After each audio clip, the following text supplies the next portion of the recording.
NFL free agency is just around the corner, and things are already heating up across the league. On today's episode of Chicago Bears Now, we'll take a look at some key free agent targets for the Bears as they prepare for an exciting and crucial offseason. The next few days will be fascinating, so stick with us as we break it all down. First, let's go over some important dates. The legal tampering period begins on Monday at 12 p.m. Eastern, which is when teams start negotiating deals. While contracts can't officially be signed until the new league year begins on Wednesday at 4 p.m. Eastern, most agreements will already be in place by then. It's similar to how trades work. Many have already been reported, but they won't be official until Wednesday. We'll be covering all the action live, so make sure to stay tuned. Let's start with Drew Dalman, a name that has been widely discussed. Since the Bears traded for Joe Thuney and Jonah Jackson, there's been some debate among fans about whether the team should spend big on another interior lineman. Pro Football Focus, PFF, projects Dalman's contract at 4 years for $56 million, an average of $14 million per year, with about half of it guaranteed. If that offer is on the table, I'd take it. But in reality, he may command even more. His value has been rising, especially after Mitch Morse retired, leaving another team in need of a center. With the free agent market thin at the position and this year's draft class lacking elite centers, Dalman is hitting free agency at the perfect time. Dalman is a solid player, not elite, but a reliable starter. He's especially good in wide zone schemes, though the Bears may be shifting toward more of a gap-based approach. That raises questions about how well he'd fit. Still, with limited options available, sometimes you have to pay up. If his price starts creeping toward $16 to $18 million per year, the kind of money top centers like Creed Humphrey get, that makes me a little uneasy. What do you think? How much would you be willing to pay Dalman? Would you go as high as $16 million, or is that too much? Next up is a familiar name, Khalil Mack. The former Bears star is back on the free agent radar, and there's a lot of buzz around a potential return to Chicago. According to PFF, Mack's projected contract is 2 years for $45 million, with most of it guaranteed, about $22.5 million per year. That number feels a bit high, especially compared to Dalman's projection, which seems on the low side. Given how weak the edge rusher market is, though, it's possible Mack could get that kind of money. That said, I'd be more comfortable with this deal than overpaying for Dalman. The key difference? Mack's contract would be short-term, 1 or 2 years, so even at $20 million per year, the risk is lower. A short-term deal for a proven pass rusher makes a lot of sense. What do you think? Should the Bears bring back Khalil Mack, and if so, at what price? When it comes to Khalil Mack, a 1 or 2 year deal makes sense. At 34 years old, committing to a longer contract would be risky, but in the short term, he could be a valuable addition. If the Bears have to slightly overpay, that's just part of free agency, especially when filling a major need like pass rusher. Mack doesn't have to be a superstar. He just needs to be a reliable veteran presence who can contribute on the field and mentor younger players like Austin Booker. His impact on defense would be similar to what Joe Thuney brings to the offense. While Thuney is likely the better player at this stage, both would provide leadership and experience that could help develop the next generation of Bears talent. If the team can secure Mack on a short-term deal, it would be a strong move in both the short and long term. Another edge rusher to consider is Joey Bosa, who was recently released by the Chargers. Like Mack, he would likely sign a 1 or 2 year deal, though his market is still uncertain. PFF doesn't have a contract projection for him yet since he was just let go, but his recent play has shown some decline. Injuries have also been a concern. While he appeared in 14 games last season, he left multiple games early, making his availability a bit misleading. Despite the injury history, Bosa can still be disruptive. Last season, he recorded 5 sacks and forced a couple of fumbles. If the Bears bring him in, The hope would be for him to stay healthy and contribute 5 to 7 sacks while playing 12 to 15 games. That might be the best-case scenario for him at this point in his career. If it comes down to choosing between Mack and Bosa, Mack seems like the better option.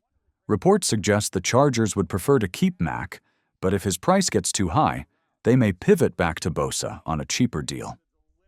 That could open the door for the Bears to step in and sign Mack instead. When it comes to Bosa's value, I wouldn't go beyond $10 million in base salary. His injuries and decline in play are concerns, so any contract would need to be structured with incentives rather than a high guaranteed salary. NFL free agency is shaping up to be an exciting time, and Bears Now will have you covered every step of the way. We'll be live for the first 3 days of free agency, bringing you breaking news, in-depth analysis, and our takes on every Bears move and major NFL signing. If you're an NFL fan, this is the place to be. Whether it's trades, rumors, or big free agent signings, we'll have it all covered. Myself, producer Colin, and the entire team will be rocking and rolling, making sure you stay informed and entertained. Next up on our free agent watch list, Javon Hargrave, who is set to receive a post-June 1st designation. Stay tuned for more details on what that could mean for the Bears. Javon Hargrave won't officially become available until the start of the new league year on Wednesday. It's unclear whether he can negotiate with other teams before then, as that may depend on whether the 49ers allow it. However, one thing is certain. The Bears had interest in Hargrave back in 2023, and he was interested in them as well. Ultimately, his price skyrocketed, and the 49ers landed him on a 4-year, $85 million deal. The Bears were reportedly in the mix for around $18 million per year, but after his dominant 2022 season with Philadelphia, where he racked up 11 sacks, his value went beyond their budget. Last season, Hargrave suffered a torn triceps, but that's more of a one-off injury rather than a recurring issue like soft tissue injuries or ACL tears. Throughout his career, he has been quite durable, never missing more than 1 game in a season before last year. He is turning 32, which naturally raises some concerns, especially for a player in the trenches, but overall, he has been reliable. Hargrave remains an excellent interior pass rusher, though his run defense has never been a strength. He would likely be part of a rotation rather than an every-down player, but for the right price, he could be a strong addition to the Bears' defensive front. A similar situation is unfolding with Jonathan Allen. As of now, he is still with the Washington Commanders, but reports indicate that if they can't find a trade partner, they will release him. There hasn't been much trade interest, so it's very possible he'll hit free agency soon. I wouldn't trade for Allen unless it's for a minimal price, something along the lines of a future 7th-round pick. However, if he becomes a free agent, he would be an intriguing target. Like Hargrave, Allen is a disruptive interior pass rusher, but isn't particularly strong against the run. While his run defense has declined in recent years, a fresh start in a new defensive scheme could potentially help him bounce back. If either Hargrave or Allen is available for a 1-year deal in the $8 to $10 million range, I think it would be worth considering. The Bears need more pressure from their defensive line, and adding one of these veteran pass rushers could help collapse the pocket and create problems for opposing quarterbacks. We've now discussed 4 potential defensive line targets: Khalil Mack, KM, Joey Bosa, JB, Javon Hargrave, JH, Jonathan Allen, JA. Which one would you most like to see in a Bears uniform? Let us know in the comments. Edge rusher is the bigger need, but Hargrave and Allen might come at a lower price and still add value on the interior. Now, let's move on to the center position. Beyond Drew Dalman, there are a few other names to consider. Ryan Kelly, a solid veteran who could serve as a 1- or 2-year bridge option. At 32 years old, he brings experience and is a bit bigger than Dalman at 6 feet 4 inches, 307 pounds. He's not an overpowering blocker, but he could be a dependable stopgap. Josh Myers, a younger option with similar short-term appeal. At 6 feet 5 inches, 310 pounds, he offers good size and could be a serviceable starter for a year or two. Coleman Shelton. Bringing him back could be an option, especially given his familiarity with Caleb Williams. He started all 17 games last season and could provide continuity on the offensive line. Beyond the top names, a few additional centers could be worth considering. Austin Corbett, a versatile interior lineman with starting experience. Bradley Bozeman had a rough year with the Chargers, but in a gap-heavy scheme, he might be a better fit. He's a physical bruising center who could be a low-cost option. However, if the Bears go this route, they would almost certainly need to draft a long-term replacement. Several edge defenders remain on the market, with varying price points. Josh Sweat, a high-end pass rusher who will likely command over $20 million per year on a multi-year deal. If the price drops, he's intriguing, but at his projected value, the Bears may pass. DeMarcus Lawrence, a proven leader who excels in run defense and can still rush the passer. A 1 or 2 year deal in the $10 to $12 million range would be a great value. Malcolm Kuntze showed promise with the Raiders 2 years ago, but missed all of last season due to injury. His market is a bit uncertain. Dayo Odeyingbo, a name to watch from the Colts. He's long, athletic, and had a quietly strong season in terms of pressures last year. Could be a fit in Dennis Allen's defense. Azeez Ojulari, more suited to a 3 to 4 scheme, but if the Bears are looking for a cheaper pass rushing option, he could be in play. Dante Fowler had a surprising 10-plus sack season with Washington. The big question is whether that was a fluke or if he's finally found consistency. Milton Williams, like Josh Sweat, he may not be an ideal scheme fit, and he could end up being overpaid in free agency.